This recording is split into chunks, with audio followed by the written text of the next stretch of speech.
Saktong-sakto mga kachilak. So, nandito si Sir Mike at meron naman tayong bagong unit. Sir, ano bang unit yan, sir? Good afternoon mga kachilak. Yun. So mga kachilak, ito ang aming Tromox Uco S Plus.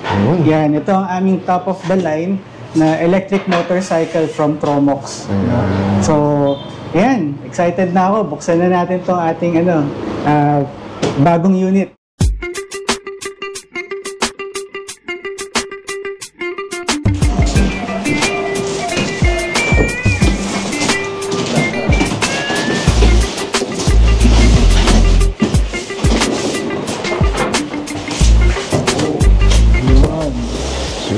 Sakto mga chillax, oh. Bagong-bago, fresh na fresh. Yan ang bagong Tromox Uco S Plus. So ito pala mga ka-chillax, no, yung pag dumating ang Tromox, galing sa crate, meron pa siyang bakal, oh. Meron pa bakal, so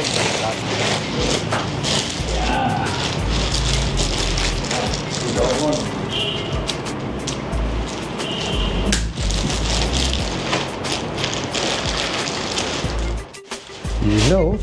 Ayan. Oh, ganda, oh. Yan ang una natin nakita, no? Kogoy vehicle, no? Ang NFC. Yan. Sir Mel, ano masabi mo? Ganda. Antay na, ano, tat na ako ma-test ride to. Bihira ako makahawak ng mga high-end, eh. Okay, ano natin mo, sir? Ito? Gulong naman. O, tanggalin muna natin. So ito yung unboxing. Ganun pala pag-unbox ng Tromox, no? Wala pa, hindi pa nakakabit ang front wheel niya. So, ito ang ating Tromox Uco S Plus. So, ang difference niya dun sa standard version ng Uco S is naka-single side swing arm siya. Racing grade. Yan. So, mas maporma siya. Actually, lahat ng mga e-bike or motorcycle enthusiast, alam yun. Yung pag sinabing single-sided swing arm, maganda yan. Tapos, monoshock, suspension, tsaka mid-motor drive na 8,000 watts. Yan. So, nandun sa gitna yung motor niya. Oo nga, no? Yan. Tapos yung suspension niya ang kapal. Ganyan ang kapal. Yan. Anong tawag dyan sa ganyan motor, sir? Mid-motor. Mid-motor, tapos monoshock suspension. Mukhang pang heavy duty. Ito ba, sir, ay adjustable? Yung shocks dito, adjustable dyan? Adjustable. Adjustable. Yan. So, ganda ng forma niya. And then, naka-belt drive siya. Belt drive na. Yun. Belt drive na, mga chillax. As compared dito sa ating Uco S Lite, yan, makikita nyo, naka-chain. Chain drive. Tapos hindi siya single-sided yung swing arm niya. Yan. So yun yung mga difference nila. But if you're looking for power, pareho lang yung power nila. 8,000 watts. Anong range nito, sir? 160 kilometers. Sir, yung volts and amperes? 72 volts. Yan. 55 AH. Kasi itong ating Uco S Plus, meron na rin itong GPS. May GPS na. Naka-GPS, may NFC. Yan. So, complete spec. So, hindi papatalo pala to, sir, sa no? In terms of technology. And also, yung important doon is complete yung papers. Yun, Road legal. Road legal. Road legal na. So, hindi ka makakabaka ba? Yes. Yan. So, ito yung battery ng Uco S Plus. 55 AH. Yan. Good for 160 kilometers. Wow. Bali, sir, tingin mo, mga ilang kilos yun? Mabigat? Ilang kilos to? 30 yata yan. Mga ganun. 30. 160 kilometers yung range. 160 kilometers yung range. 55 AH. Yan. Balik na natin kayo. Medyo high-tech na. 30 sensors, sir? More than 30 sensors. Grabe. More than 30 sensors. So, more than 30 sensors. Pero may salamin pa to, no? Wala na. Ay, ganito na talaga? Open? Sensors. Wala siyang takip? Wala. Ano yung klaseng sensor siya? Iba-ibang klase na? Iba-iba. So, more than 30 sensors. So, ganito. For example, pagka may nakasalubong ito na UCO S din, magbiblink yan. Ang galing! Ang galing! Automatic. Yung mga ganong features. Wow. So, kung parehas sila, no? Parang kapatid, gano'n. Kapatid, oh, brother. Ginagawa! Yan, kapamilya tayo dito. Kakaiba itong ano, pulmahan dito, may mga ilaw, mga kachilax. So. May mga ilaw siya dito sa tabi. Yuko S Ganda. Plus. Oh. So ito kanyang monitor. So yun sir, no? Since na buo na ang ating Tromox, no? Sir, pasadaan natin ulit yung mga basic specs, tsaka isa-isahin natin yung kanyang itsura. Ayan. So, okay. So, mga kachilax, buo na ang ating Tromox UCO S Plus. Yan. I-on muna natin siya. Ayun. So ito pala sir, NFC na, no? Yes. Naka-NFC na siya. Tapos yung TFT LCD screen. Ito yung kanyang mga LED lights. Yan. Ito yung kanyang high beam, low beam. May sensor yan. So pagka maliwanag during the day, magtataka kayo, bakit ayaw mag-on ng ilaw? Hindi talaga siya mag-on pagka maliwanag ang araw. Ganun. On mo lang siya pagka medyo na-detect niya na medyo madilim, no? So pansin ko pala sir, no, itong kanyang headlight, wala siya yung parang cover. Yes. Katulad nito, ito may cover. Yes, ito ganyan. walang cover. No? Yes, ganyan talaga. Medyo hubad yung style niya. Okay.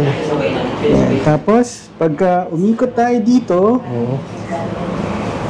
full aluminum alloy yung frame niya. Wow, ganda. Yan. So, matibay. Matibay na matibay. Hindi siya kalawangin. Very premium pagka hinawakan nyo tsaka finiling nyo. Tsaka pansin ko sir, no, dito yung... So, ito yung charging port niya. So, before, ang charging time ng UCO S Plus is 3 to 4 hours. Pero yung kasama niyang fast charger ngayon is 10 amperes na. No? So, mas malakas. No? So, more or less, baka mga 2 to 3 hours full Grabe, charge mas yung ang bilis nun ah. Yes. Yung battery capacity niya is 72 volts, 55 AH. 55 AH is good for 160 to 170 kilometers. Oh, grabe range, ang layo. Yes. And then nandito naman yung kanyang mid-motor. Yan, napakalakas niyan. So 8,000 watts, no? Mid-motor drive. Mid-motor, No? So it's good for 110 kph, no? Maximum speed. And then yung kanyang monoshock suspension. And Tsaka then, balita ko sa ano to, no, blade battery. yes, blade battery Wow. siya. Oo. And then yung pinakaangas nga. Ang linis nung tsura niya dito kasi 40. single-sided swing arm siya. Hindi, ang ganda ng kanyang mag, sir, no? Yes. Anong ba sukat ng gulong natin, sir? 14 inches yan. 14 inches. Yes. 100 by 80 ata, sir, no? 100, hindi, magkaiba, no? Yes. 120 by 70 ang likod. Ang harap yata 100 by 80. Tama ba? Oo, 100 by 80. 100 by 80 R14 ang harapan. Yes. Yan. Tapos very slick din ang kanyang saddle, no? Then yung kanyang back view dito. Oh, ang ganda rin ng ilaw. Oh. Yes. Sporty. Hanggang baba. So talaga sir, walang no? Parang walang tag ito. Walang support dito pero matibay naman to sir. Yes, oo. Matatry niya yan mamaya. Test ride nyo. Tayo dito. So, nandito yung control ng kanyang ilaw. Yan. Tapos, nandito yung kanyang signal lights. Yan. Yan. Okay. Nandito yung kanyang cruise control. Ayun, may cruise control pa oh. Then yung horn. Lakas. And then yung reverse. Reverse. No? Tapos, nandito yung drive mode niya. Meron siyang eco, meron siyang drive, tsaka meron siyang sport mode. So 3 modes siya sir, no? Yes, and then meron siyang hazard dito. So the usual dito sa monitor natin, no? Ito yung mga modes ng niya, kung naka-drive, sports, Yes. reverse, voltmeter, speedometer, may time, at saka yung degrees, no? Yes. Temperature. Yes. And syempre, yung logo ni Tromox. Tromox. Yan. So dito sir, ito mga nakikita ko dito. Parang Yung instruction, no? Instructions lang yan kung paano bubuksan itong kanyang cover dito. Tsaka ito sir, umiilaw din, no? Yes, umiilaw din siya. Tapos yan, marami siyang sensors. So, like, what I mentioned kanina, even if may makasalubong siya na UCO S din, mag-blink-blink yan. Yun. Oo. Parang meron siyang greeting feature. May greetings, no? Yes. So parang mga rider ng mga motor, di ba? Nag-sesenyasan to. Yes. Basta kapwa Tromox, ano? Yes. Iilaw. Ito pala sir yung battery nito, ano? Detachable. Detachable. So ito naman yung mga kasama niya, Boss Will. So meron siyang kasamang portable fast charger. Yeah. Ito yung sir, sabi mo, no? Kung dati 4 hours, ngayon kahit 3 hours lang, no? In-upgrade na nila eh. 10E na yung kasama. Oh, 84V 10E. Dati parang 8E lang. So, Sir, matanong ko lang, yung mga ganitong charger ba automatic? Kung nga fully charged na. meron automatic siyang, meron siyang mga surge protection. Oo, yung siyempre, minsan nakakalimutan natin, kaya para iwas sunog, no? Overcharge protection. Yun. Letter. Tapos, ito yung box niya. Meron siyang kasamang user manual. Wow. Meron din siyang certificate. Yan ang Yun, pinaka-importante. No? Nag-guarantee na quality talaga yung material. Oo nga, no? Tested siya for international standards. Yan. Tapos meron siyang kasamang side mirror dito. Yun, side mirror. Nandito yung kanyang side mirror.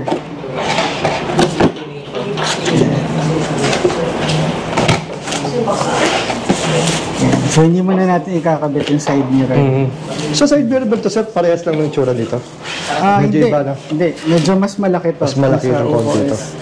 Parang katulad nung isa, sir, no? Isang ganito. Oo, yes. Basic tools. Ayun, may basic tools pa, oh. Ayan. Okay. Kompleto. Tsaka maganda sa mga itong mga high-end e-motorcycle ang category dito, sir, no? E-motorcycle na. E-motorcycle. Yun. L3.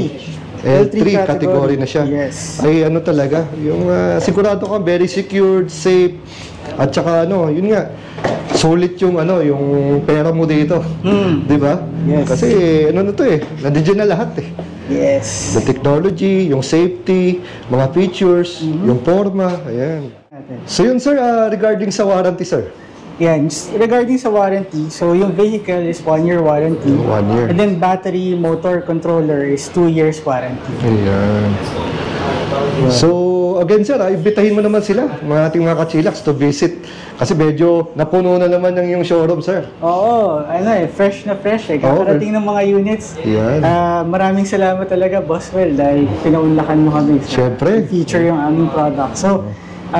So, mga kachilaks, kung gusto nyo makita yung aming Tromox UCO S, pati yung aming ibang Tromox na products, Coast Wheel Go Board, visit lang kayo dito sa shop namin sa 745 NS Amaranto, Barangay Siena, Quezon City. Weeks or mapahiram mo ako nitong unit na to. Oo naman, papatest natin yan sa inyo, Boss. Diba? Kahit mga ilang araw lang para mapakita natin mga kachilaks yung lupit ng isang Tromox UCO S Plus. Plus. Wow. Sige sir, see you again sir.